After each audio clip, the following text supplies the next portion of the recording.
فللہ الحمد رب السماوات ورب الارض رب العالمین ولہ الکبریاء فی السماوات والارض وہو العزیز الحکیم۔ فاعوذ باللہ من الشیطان الرجیم، بسم اللہ الرحمن الرحیم۔ اللہم صلی وسلم علی نبینا محمد وعلی آلہ واصحابہ اجمعین، اما بعد فإن خیر الحدیث کتاب اللہ وخیر الہدی ہدی محمد صلی اللہ علیہ وسلم وشر الامور محدثاتها وکل محدثۃ بدعہ وکل بدعۃ ضلالہ وکل ضلالۃ فی النار۔ رب اشرح لی صدری ویسر لی امری واحلل عقدۃ من لسانی یفقہوا قولی۔ معزز سامعات اور رائے کے بہترین ساتھیوں، السلام علیکم ورحمۃ اللہ وبرکاتہ۔ اللہ کے فضل و کرم سے ہم نے اس ٹاپک پر روشنی ڈالنا شروع کیا تھا جو بہت ہی اہم ہے، ہماری دنیا، آخرت، قبر کی منزلیں، ساری منزلوں کو سرخرو کرنے کے لیے اور اللہ کے پسندیدہ بنانے کے لیے۔ واتقوا اللہ فکیف اذا جمعناکم لیوم لا ریب فیہ ووفیت کل نفس ما کسبت وہم لا یظلمون۔ اے لوگو، اللہ سے ڈرو، کیا ہوگا اس دن جس دن سب کو جمع کیا جائے گا، جس کا آنا یقینی ہے۔ اس روز ہر شخص کو اس کی کمائی کا بدلہ پورا دیا جائے گا اور کسی پر ذرا برابر بھی ظلم نہیں کیا جائے گا۔ سورہ آل عمران آیت 25۔ اے لوگو، اللہ سے ڈرو، تقوی اختیار کرو۔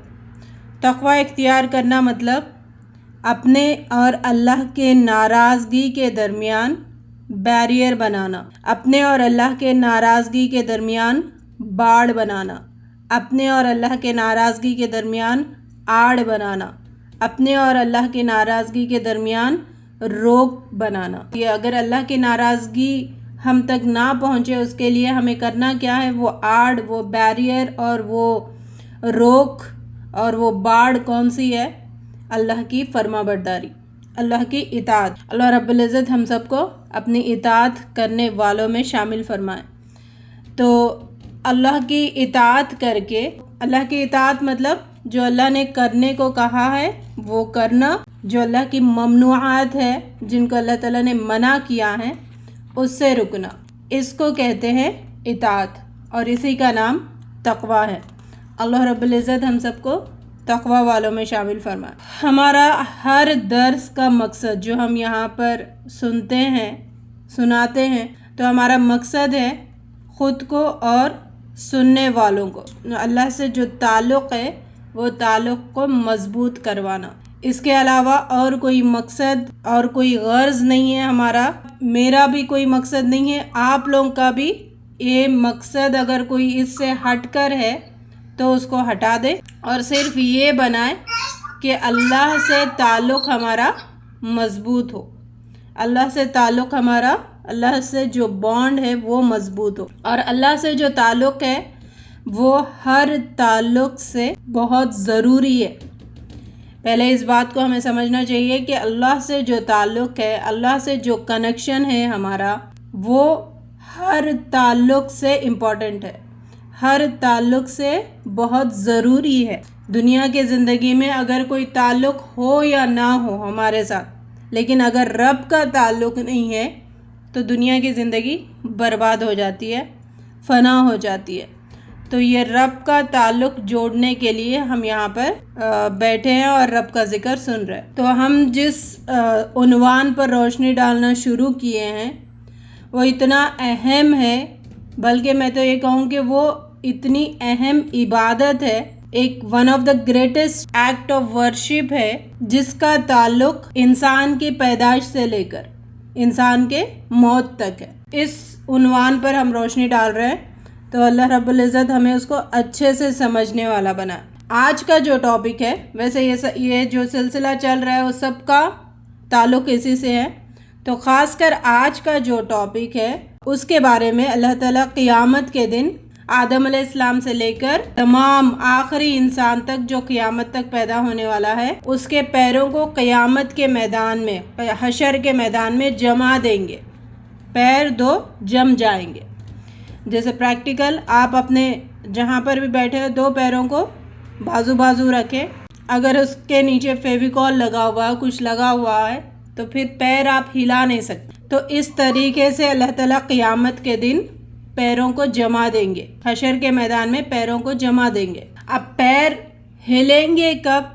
جب تک ہم ان سوالات کا جواب نہیں دیتے جو 5 ہے جس کا پوچھا جائے گا وہاں. اور ان 5 سوالوں میں 2 سوالوں کا تعلق آج کے عنوان سے. 2 سوال کا جواب دینا آج کے عنوان پر ڈیپینڈ کرتا ہے. اللہ رب العزت سے دعا ہے کہ اللہ رب العزت ہمیں بات کی تہ تک جانے والا بنائے، بات کو سمجھنے والا بنائے اور اس کے مطابق عمل کرنے والا بنائے. آمین. تو قیامت کے دن حشر کے میدان میں 5 سوال کون سے ہیں؟ ایک تو 2 وقت سے تعلق ہے، 2 مال سے تعلق ہے اور ایک علم سے تعلق ہے. 2 وقت سے تعلق جو ہے، اللہ تعالیٰ کہے گا کہ تمہیں جوانی کا وقت دیا گیا ہے، تم نے اپنی جوانی کن کاموں میں صرف کی ہے. ویسے تو ساری عمر جو انسان کو ملتی ہے وہ سب اس کا ٹائم ہی ہے، اس کی عمر ہی ہے، لیکن وہ سارے عمر میں جوانی کے وقت کے بارے میں سوال کیا جائے گا. دوسرا سوال ہوگا کہ تم نے اپنا وقت کہاں پر صرف کیا. جو بھی ٹائم تمہیں ملا ہے، سارا ٹائم یعنی پیدائش سے لے کر مرنے تک کا جو ٹائم ہے، اس ٹائم کو تم نے کیسے استعمال کیا، اور اس ٹائم میں اسپیشلی جوانی کو تم نے کیسے استعمال کیا. یہ 2 سوال وقت کے بارے میں. 2 سوال آج کی ٹاپک کے بارے میں، مال کہاں سے کمایا اور مال کہاں پر خرچ کیا. تھرڈ کوشچن، مال کہاں سے کمایا اور مال کہاں پر خرچ کیا. ان 2 سوالوں کا جواب دیے بغیر ہمارے قدم نہیں اٹھنے والے. یہ سمجھ لے بات، یعنی ہم ہلا بھی نہیں سکتے ہیں، ہم وہاں سے اپنی جگہ سے ہل بھی نہیں سکتے ہیں جب تک ان دونوں کا جواب نہ دیں. 5واں سوال ہوگا علم کہاں سے حاصل کیا اور کن لوگوں تک پہنچایا. تو بہرحال 2 سوال مال کے ریلیٹڈ ہے. نبی صلی اللہ علیہ وسلم کی ہم نے حدیث بھی پڑھی تھی. آپ نے فرمایا ان لکل امت فتنہ وفتنۃ امتی المال. ہر امت کا ایک فتنہ ہے، میری امت کا فتنہ یعنی ہمارا امت محمدی کو اللہ تعالیٰ نے کس فتنے میں مبتلا کیا ہے؟ مال کے فتنے میں. اور وہ مال کے ریلیٹڈ 2 سوال قیامت کے دن. اللہ رب العزت ہمیں اس مال کے فتنے کو بھی سمجھنے والا بنائے اور یہ جو سوال کا جواب دینے والے ہیں اس کے لیے بھی تیاری کرنے والا بنائے. تو یہ وہ عنوان ہے جس کا واسطہ ہماری پیدائش کے بعد سے، یعنی بچہ جب پیدا ہوتا ہے تو اس کو جس کپڑے میں لپیٹا جاتا ہے وہاں سے لے کر کفن کے 2 کپڑوں تک اس کا تعلق ہے. پیدائش کا کپڑا اور کفن کا کپڑا. اور ان دونوں کپڑوں کو بھی خریدا جاتا ہے. خریدنے کے لیے مال کی ضرورت ہوتی ہے اور مال کے لیے کمائی کی ضرورت ہوتی ہے. یعنی ساری زندگی اس میں آ گئی. ٹوٹل لائف ہمارا اس عنوان کے تحت ہے. بار بار دعا کرتے جائیں اور اس کو سمجھتے بھی جائیں کہ اللہ رب العزت ہمیں آپ نے اس ٹاپک پہ روشنی ڈالی ہے، اس کو سمجھنے والا بنائے، اس کا فہم ہمیں عطا فرما، اس کی جو برائی ہے اس کو سمجھنے کی ہمیں توفیق عطا فرما، تاکہ آپ کی جو شریعت اسلامی کی جو تعلیمات ہے مال کی کمائی کے بارے میں وہ ہمارے سامنے کھل جائے، ہماری فہم میں آ جائے، ہمیں سمجھ آ جائے. بات اگر سمجھ آئے گی تو انسان کو چانسز بہت زیادہ ہے کہ انسان عمل کر سکے. بات سمجھنے کی بھی کوشش کریں، صرف سننا نہیں ہے بلکہ اس نیت کے ساتھ یہاں پر بیٹھیں، اس نیت کے ساتھ سنیں کہ اگر اس میں کوئی اللہ کا حکم ہے، نبی صلی اللہ علیہ وسلم کا حکم ہے تو میں ضرور مانوں گا. اس نیت کے ساتھ یہاں پر بیٹھیں. ہر کلام جو اللہ کا ہم سنتے ہیں، ہر بات جو نبی صلی اللہ علیہ وسلم کی ہم سنتے ہیں، وہ کب ہمارے لیے فائدہ مند ہوگی، کب ہمارے لیے کارآمد ہوں گی؟ جب ہم اس کو امپلیمنٹ کریں گے، اپنے لائف میں اس کو لے آئیں گے تو ہی اس کا فائدہ ہوگا. تو ہم یہاں پر مال کی کمائی کے ریلیٹڈ جو بہت ہی اہم ٹاپک ہے اس پہ ذکر کر رہے ہیں. تو پھر ساتھ میں اللہ سے دعا کریں کہ اللہ تعالیٰ جو بھی اس میں آئے گا ہم اس پر عمل کریں گے، جو آپ کا حکم ہے اس پر میں عمل کروں گی. کیونکہ گھر میں اگر عورت کو یہ بات سمجھ آ گئی، ویسے تو اس کا تعلق میکزیمم جینٹس سے ہے، لیکن اگر عورت کو یہ سمجھ آ گئی تو عورت گھر کو جنت بنا سکتی ہے. یعنی مال کا کمانا، اس کی حرمت کیا ہے، اس کا جواز کیا ہے، اس کو اگر سمجھے گی تو عورت گھر کو جنت بنا سکتی ہے. اللہ رب العزت اس کو ہمیں سمجھنے والا بنائے. یہ جو کمائی ہے، مال کا کمانا، یہ ایک عبادت ہے، یہ بھی ایک عبادت ہے. یعنی انسان کی پیدائش سے لے کر موت تک جو بھی وہ کام کرتا ہے وہ انڈر عبادت ہی آتا ہے، اس کو عبادت ہی کہتے ہیں. اگر وہ اللہ کے مرضی کے مطابق ہو تو وہ عبادت کہلاتا ہے. اور جو کمائی ہے وہ بھی عبادت ہے، اور یہ عبادت ہمیں یا تو رب کے قریب کرے گی یا پھر رب کی ناراضگی کا سبب بنے گی. ہمیں رب کے قریب بھی کر سکتی ہے اور رب کے عذاب کا مستحق بھی بنا سکتی ہے. تو ساتھ میں غور و فکر بھی کرتے جائیں، اپنا احتساب بھی کرتے جائیں، محاسبہ بھی کرتے جائیں. کیا میرا مال جو کمایا جا رہا ہے، جو میرے پیٹ میں جا رہا ہے، جو میں پہن رہی ہوں، تو وہ میرے رب کے قریب مجھے کر رہا ہے یا پھر رب کی ناراضگی کا سبب بن رہا ہے؟ جس گھر میں میں رہ رہی ہوں تو وہ میرے رب کے قریب کر رہا ہے یا میرے رب کی ناراضگی کو مول لینے کا سبب بن رہا ہے؟ تو اس کا محاسبہ بھی کریں. جیسے دنیا میں ہم حساب دیتے ہیں نا، سیلری آتی ہے تو شوہر بیوی کو حساب دیتا ہے، بیوی شوہر کو حساب دیتی ہے، اکاؤنٹنٹ حساب دینا پڑتا ہے. یعنی ہر رشتے میں اولاد ماں باپ کو حساب دیتے ہیں. تو یعنی جو بھی پیسہ آتا ہے، اولاد کماتی ہے یا شوہر کماتا ہے، بیوی کے پاس خرچے کو ہوتے ہیں، یا پھر آفیسز میں جو بھی ہوتا ہے، تو ان سب میں حساب کتاب ہوتا ہی ہے. اور حساب کتاب میں اکثر یہ دیکھا گیا کہ وہاں پر ڈنڈی ماری جاتی ہے، اور ڈنڈی مار کر لوگ اپنا ٹیلنٹ ظاہر کرتے ہوتے ہیں کہ میں کتنی ہوشیار ہوں، میں کتنا ہوشیار ہوں کہ میں نے دھوکہ آرام سے دے دیا ہے. تو یہ بڑی ذلت کی بات ہے، بڑی یعنی اللہ کی نافرمانی ہے، سمجھے کہ اپنی کم بختی کی علامت ہے. تو حساب تو دیتے ہی رہنا ہے، ہر ایک کو زندگی بھر ہم حساب دیتے ہی رہتے ہیں. لیکن یاد رکھیں، رب کو جو حساب دینا ہے نا، وہ بڑا سخت مرحلہ بننے والا ہے. قیامت کے دن قدم ہلنے والے نہیں ہیں جب تک کہ تم جواب نہ دو. اور وہ جو مرحلہ ہے، جیسے دنیا میں اس وقت کے لیے ہم دھوکہ دے دیتے ہیں لوگوں کو، قیامت کے دن کوئی دھوکہ نہیں ہوگا. اس کو ایزیوم کرے نا، قیامت کے دن کی گھڑی اس کو ایزیوم کرے جس وقت اللہ تعالیٰ سوال کریں گے کہاں سے کمایا. اور اس وقت ہم جس کو دھوکہ دیتے وہاں پر ایک یا دو شخص ہوتے، یا پھر جس کو ہم دھوکہ دے رہے ہوتے وہ ہمارے سامنے ہوتا ہے. لیکن اس دن وہاں پر آدم علیہ السلام سے لے کر آخری انسان تک موجود ہوگا. ایک انسان کا مرحلہ آئے گا، اس کو سوال جواب ہوں گے، ساری دنیا اس کو دیکھتی رہی ہوگی، ساری دنیا اس کو دیکھ رہی ہوگی کہ یہ کیا کیا کہہ رہا ہے، اور اس کا سارا کیا چٹا سب کے سامنے آ جائے گا. تو دنیا میں جو اگر ایک دو کے سامنے ذلت ہوتی ہے تو وہاں پہ ساری انسانیت کے سامنے ذلت اٹھانی پڑے گی نا. بہت سخت مرحلہ ہوگا، بہت سخت. انہیں ایزیوم کرے نا، بہت سخت. دنیا میں اگر 1 سے 4 کے پاس حساب دینا ہوگا تو انسان کے پسینے چھوٹ جاتے ہیں. وہاں تو سارے لوگوں کے سامنے، اور اللہ تعالیٰ قدم جما دیں گے، ہلانے کا موقع نہیں دے گا، ہلانے کا موقع نہیں ہوگا جب تک اس کا جواب نہ دے. تو اتنا اہم یہ ٹاپک ہے، اللہ تعالیٰ ہمیں اس کا فہم عطا فرمائے. تو اللہ رب العزت ہمیں اس دن کے حساب آسان کرے ہمارے لیے. اللہم حاسبنا حسابا یسیرا. تو اللہ تعالیٰ ہم سب میں ہر ایک کو مختلف قسم کے نعمتوں سے نوازتا ہے. کسی کو کوئی چیز دیتا ہے، کسی کو کوئی چیز دیتا ہے، کسی کو کوئی چیز دیتا ہے. اور ہر ایک کو جو اللہ تعالیٰ نعمت سے نوازتا ہے وہ اس کے لیے بیسٹ آف دا بیسٹ ہے، بہترین ہے. تو ہمارے لیے وہی بیسٹ تھا. اللہ تعالیٰ نے جس سانچے میں مجھے ڈال کر پیدا کیا ہے وہ، اور میری زندگی جو لکھی ہے وہ میرے لیے بیسٹ. آپ کے لیے جس سانچے میں ڈھالا ہے اور جو زندگی آپ کے لیے لکھی ہے وہ آپ کے لیے بیسٹ ہے.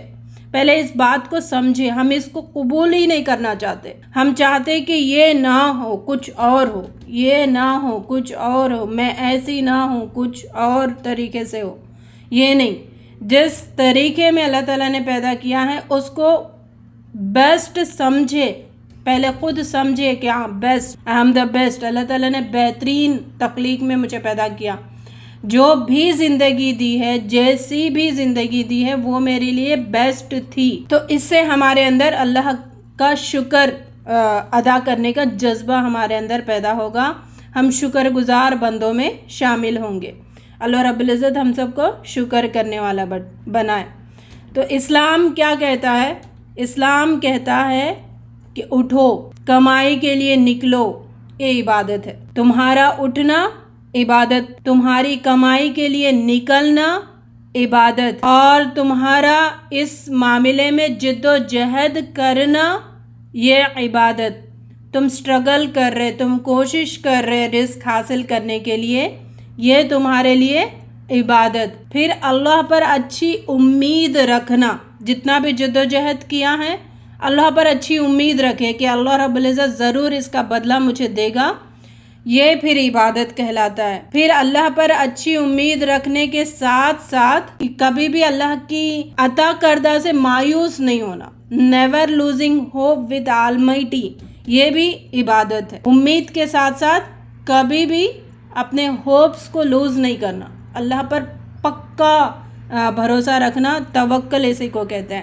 یہ ساری چیزیں عبادت میں شمار ہے. سورہ جمعہ آیت نمبر 10 میں اللہ تعالیٰ ارشاد فرماتے ہیں فَإِذَا قُضِيَتِ الصَّلَاةُ فَانْتَشِرُوا فِي الْأَرْضِ وَابْتَغُوا مِنْ فَضْلِ اللَّهِ. پوائنٹ ٹو بی نوٹڈ, اس آیت میں اللہ تعالیٰ نے کیا کہا؟ جمعے کی نماز کے بعد تم اللہ کا فضل تلاش کرنے کے لیے نکلو. اللہ کی تم نے عبادت کر دی نا, اب تم کیا کرو؟ اللہ کا فضل تلاش کرو. پوائنٹ ٹو بی نوٹڈ کیا ہے یہاں پر؟ اللہ کا فضل.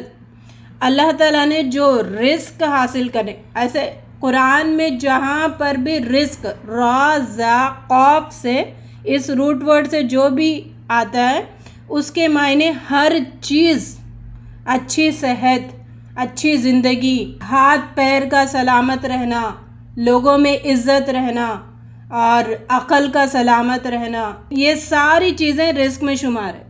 رزق اگر بول دیے تو صرف ہمارے پاس مال یا کھانے کی پلیٹ نہیں آنا ہے. رزق مطلب ہر چیز جو ہم امن میں ہے وہ بھی ہمارے لیے رزق ہے. لیکن یہاں پر جو مال حاصل کیا جاتا ہے, مال کمایا جاتا ہے, اس کے ریلیٹڈ اللہ تعالیٰ نے فضل کہا ہے. فضل, وَابْتَغُوا مِنْ فَضْلِ اللَّهِ, اللہ کا فضل تلاش کرو. اس سے بات کیا پتہ چل رہی ہے کہ جو بھی مال کمایا جاتا ہے نا وہ اللہ کا فضل ہے. اللہ کا فضل مینس, جیسے ہم نے ایک مثال بار بار بھی سمجھی ہے کہ اللہ تعالیٰ جب پیدا کیے تو اللہ کے ذمے ہے رزق دینا. اللہ تعالیٰ نے اپنے ذمے لے لیا ہے کہ میں رزق دوں گا, وہ اللہ کے ذمے ہے. لیکن یہاں جب اللہ تعالیٰ کسی کو دیتا ہے تو دو طریقے سے دیتا ہے. جیسے انسان چوہے کو بھی رزق دیتا ہے اور طوطے کو بھی رزق دیتا ہے, تو طوطے کو محبت سے رزق دیتا ہے اور چوہے کو پکڑنے کی خاطر رزق دیتا ہے. تو اللہ تعالیٰ نے پیدا کیا ہے تو اللہ تعالیٰ نے اپنے ذمے لے لیا ہے رزق دینا. لیکن سورہ جمعہ کی آیت نمبر 10 میں اللہ تعالیٰ فرما رہے ہیں کہ تم فضل تلاش کرو رب کا.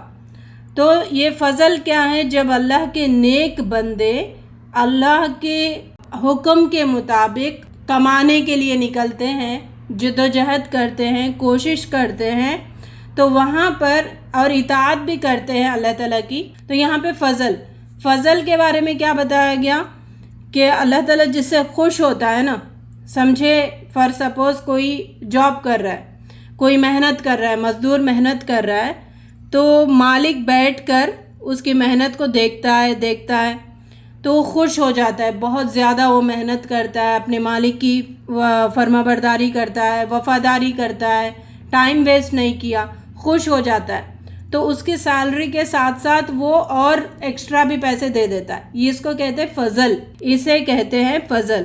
تو اللہ تعالیٰ یہاں پہ کیا بتا رہے ہیں کہ تم فضل تلاش کرو. تو رزق کتنا ملنا ہے، کیا ملنا ہے، کب ملنا ہے، یہ اللہ تعالیٰ نے مقرر کر دیا ہے، لکھ دیا ہے.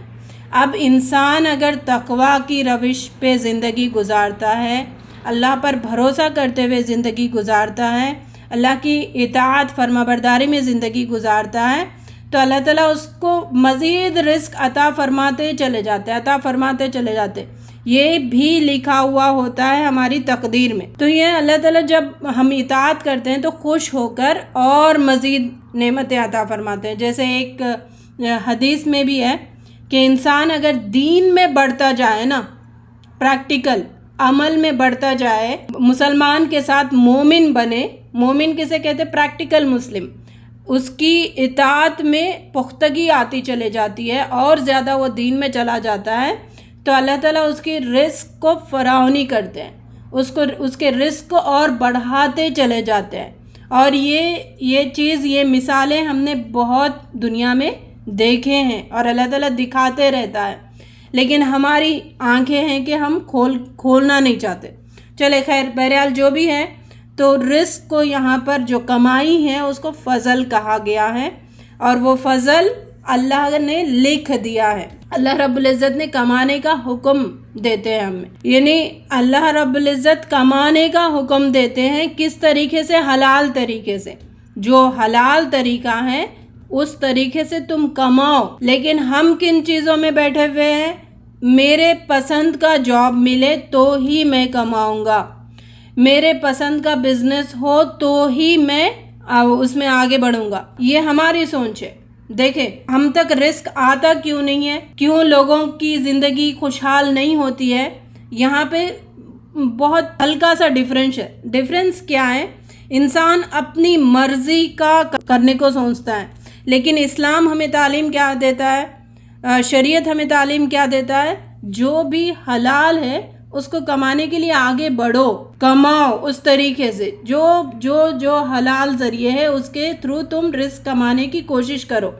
چاہے مسواک بیچنا، یہ بھی حلال ہے، مسواک بیچنا حلال ہے، اور رکشہ چلانا حلال ہے. یعنی جو انسان نا ہم نے ڈیفرینشیٹ کر کے رکھے نا دنیا میں، یہ ہلکا، یہ اچھا کام، یہ برا کام، یہ ہلکا کام، یہ وزنی کام، تو اس وجہ سے ہمارے تک رزق نہیں آ رہا. لیکن اللہ کا حکم کیا ہے، اسلامی تعلیمات کیا ہیں کہ تم حلال کمائی کماؤ، اور یہ تمہارے لیے عبادت بنے گی، اور اللہ تعالیٰ اپنا فضل اس میں شامل حال کرے گا. جب ہم حلال کمائی کمانے لگے تو اس وقت ہمیں یہ نظر میں رکھنا ہے کہ لوگوں کی پرواہ نہیں کرنا ہے. ہم لوگوں کی پرواہ کر کے حلال سے بھی پیچھے ہٹتے ہیں. لوگوں میں کیا عزت رہ جائے گی کہ میں یہ کام کر رہا ہوں، لوگوں میں کیا عزت رہ جائے گی، لوگ کیا بولنے لگیں گے کہ میں اتنا چھوٹا کام کر رہا ہوں، اتنا سستا کام کر رہا ہوں. یہ چیزیں ہمیں ہٹانا ہے، یہ اسلامک ٹیچنگ نہیں ہے. جیسے انبیاءوں نے بہت چھوٹے کام بھی انہوں نے کیے ہیں، لیکن حلال طریقے سے حلال کام انہوں نے کیا ہے، تو اللہ تعالیٰ کا فضل ان کے ساتھ شامل حال ہوتا ہے. تو یہاں پر ہم لوگوں کی پرواہ کرنے لگتے ہیں. آج کے دور میں بہت زیادہ ہم اسٹیٹس کانشیس ہو گئے ہیں کہ یہ چیز کرنے سے ہی عزت ملے گی، وہ چیز کرنے سے ہی عزت ملے گی. ہم نے خود فکس کیا ہوا ہے، اس میں عزت، اس میں ذلت، یہ بڑا یہ چھوٹا. حالانکہ اسلام کی ٹیچنگز یہ نہیں ہے، بلکہ تم کس کی پرواہ کرو؟ اللہ کی پرواہ کرو. اللہ کی پرواہ جب انسان کرنے لگتا ہے تو اس کے سامنے حلال راستے کھل جاتے ہیں، اللہ تعالیٰ کھول دیتا ہے. لوگوں کی پرواہ کرتے رہیں گے تو حلال راستے سارے بند ہو جاتے ہیں، حرام راستے کھل جاتے ہیں، اور انسان حرام راستوں میں ملوث ہو کر اللہ کو ناراض کرتا ہے. لوگ بھی راضی نہیں ہوں گے، تبھی بھی لوگ انگلی اٹھائیں گے. تو اسی لیے بیسٹ ڈیل کیا ہے؟ اللہ کی پرواہ کریں اور حلال کی طرف. ایسے لوگوں پر تعجب ہوتا ہے نا کہ اللہ کی نافرمانی کر رہے، اللہ کی بات نہیں مان رہے اور اللہ سے دعائیں کر رہے. سوچے، یعنی ہماری سوچ ہم کہاں تک چلے گئے؟ اللہ کی نافرمانی کرتے ہوئے اللہ سے دعائیں کر رہے کہ اللہ تعالیٰ رزق کے دروازے کھول دے. اسلامک ٹیچنگز کیا ہے؟ حلال کا چاہے چھوٹا سے چھوٹا کام بھی کیوں نہ ہو، یعنی تم کلہاڑی لے کر پہاڑ پہ چلے جاؤ، جنگل میں چلے جاؤ، وہاں سے لکڑی کاٹ کر لے کے آؤ، اس کو بیچو اور اس سے جو منافع آتا ہے وہ حلال ہے. لیکن ہم نے اس کو ہلکا کام سمجھ کر پیچھے ہٹا دیا اور کوئی بڑی چیز میں ملوث ہونا چاہتے ہیں، اور پھر اللہ تعالیٰ سے دعا کرتے رہتے ہیں کہ اللہ تعالیٰ ہمیں رزق عطا فرما. اللہ تعالیٰ تو ذریعہ دے رہا ہے نا. بخاری کی روایت ہے، اللہ تعالیٰ نے لکھ دیا ہے انسان کتنا رزق کمائے گا، اور وہ لکھ دیا ہے. کب لکھا گیا ہے؟ جب بچہ ماں کے پیٹ میں 40 دن کا ہوتا ہے، 340 دن کا ہوتا ہے، تو اس وقت فرشتہ آتا ہے، کہتا ہے اللہ تعالیٰ کتنا رزق لکھوں؟ اللہ تعالیٰ بولتے تھے فلاں اتنا رزق لکھ دو. پھر فرشتہ پوچھتا ہے اللہ تعالیٰ کتنی عمر لکھوں؟ اتنی عمر لکھو. نیک وقت لکھوں، بد وقت لکھوں؟ فلاں لکھ دو. یہ 40 پہ جب بچہ پیٹ میں ہی ہوتا ہے نا تب لکھ دیا جاتا ہے. تو اس بات سے ہمیں ایک بے فکری کی جو کیفیت ہوتی ہے نا اس کو ہمارے اندر طاری کرنا ہے. کیوں؟ کیونکہ اللہ تعالیٰ نے لکھ دیا ہے نا انسان کتنا رزق کمائے گا، وہ لکھ دیا ہے اللہ تعالیٰ نے. جب لکھ دیا ہے تو وہ چیز ہمیں ڈھونڈتے ہوئے ہم تک پہنچے گی. وہ رزق جو ہمارے انسان مرتا نہیں جب تک کہ اس کا آخری لقمہ وہ نہ کھا لے. اس کے لیے جو لکھا ہوا آخری لقمہ ہے، اگر وہ لقمہ نہ کھائے تو وہ مرتا نہیں ہے. اب نہ اس میں ذرا برابر بھی برتری ہوگی اور نہ ذرا برابر بھی گھاٹا ہوگا. کانفیڈنس آ گیا.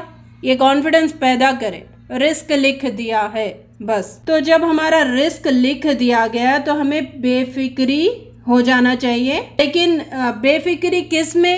کتنا ملے، کیا ملے، میں اس کو بڑھاؤں؟ نہیں، اس میں بے فکری ہو جانا چاہیے. حاصل کرنے میں فکر کرنا چاہیے. کیسے میں حاصل کروں، کس طریقے سے حاصل کروں، حلال طریقہ کون سا ہے، یہ طریقے کے لیے فکر مند ہو جانا چاہیے. لیکن اتنا ہماری سوچ کس پہ ڈھل گئی ہے؟ مجھے اتنا ہی کیوں مل رہا ہے، اور زیادہ ہو. ہماری فکر اس میں لگی ہوئی ہے کہ نہیں ہے؟ ہم ان فکروں میں گھل کے موت کے گڑھے تک چلے جا رہے، لیکن اس فکر سے باہر نہیں آ رہے. اتنا ملے، اتنا ہو، ہم نے ایک بنا لیا نا کہ اتنا چاہیے مجھے، تو اتنا ریچ ہونے تک انسان فکر میں رہتا ہے. لیکن یہاں پر فکر اس چیز کی نہیں کرنا ہے. اسلامک تعلیمات ہمیں ان چیز کی فکر کرنے کا حکم نہیں دیتا ہے. کس چیز کی فکر کرنے کا حکم دیتا ہے؟ حلال طریقے ڈھونڈنے کی، جد و جہد کرنے کی، کوشش کرنے کی. اس کوشش پہ جتنا ہمیں ملتا ہے اس پہ سیٹسفائی ہونے کی، قناعت حاصل کرنے کا، یہ اسلامک تعلیمات ہے. سمجھ آ رہی؟ اس کے علاوہ کچھ نہیں ہے. تو شروع کر دیں. کتنا آنا ہے، اتنا آنا چاہیے، اس کی فکر ہمیں نہیں کرنا ہے. کیسے حاصل کریں اس کی فکر کرنا ہے.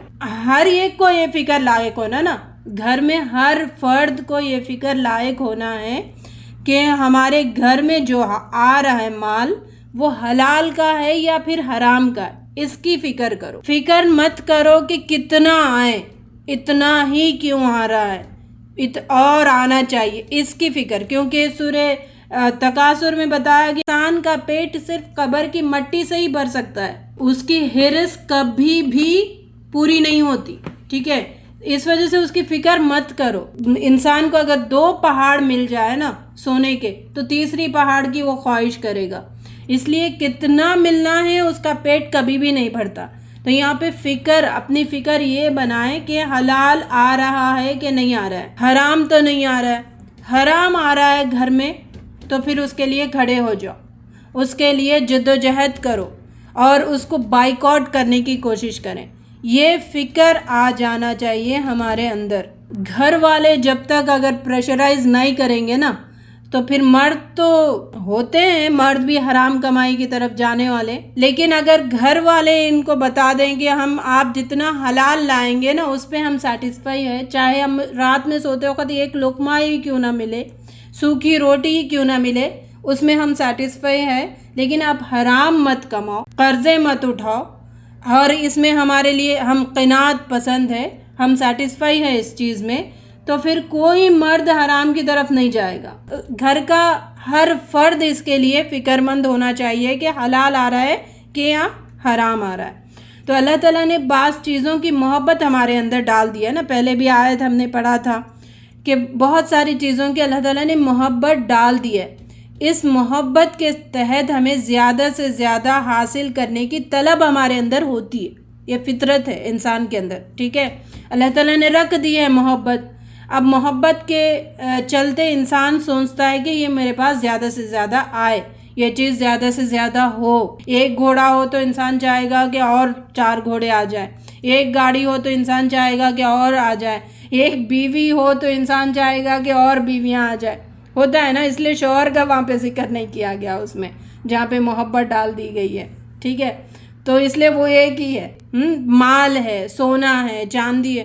انسان نے ان محبت میں اس کی فطرت ایسے اچھل کے اسے کہتی کہ اور لا، اور اکٹھا کرو، اور تو انسان یہ اور کہتے قبر تک چلے جاتا ہے، لیکن اس کا اور ختم نہیں ہوتا۔ جیسے وہ حدیث میں ہم نے پڑھا تھا نا، خواہشات کی لائن اس کی موت کے بعد بھی چلتی چلی جاتی۔ تو بہرحال یہ طلب کرنے کی چاہت اللہ تعالیٰ نے ہمارے اندر رکھی ہے۔ اب یہ محبت اگر غالب آ گئی یا پھر بیلنس ہے تو انسان محبت غالب کر لیتا ہے انسان، یا پھر اس کو بیلنس میں رکھتا ہے، یہ ٹیسٹ ہے۔ اگر مال کی محبت غالب آ گئی، یہاں پہ یعنی مال مل رہا ہے کسی کو اور کسی کو مال نہیں مل رہا ہے، تو یہاں پہ محبت غالب آنے سے کیا وائرسز نکلتے ہیں وہ اس پر غور کریں گے۔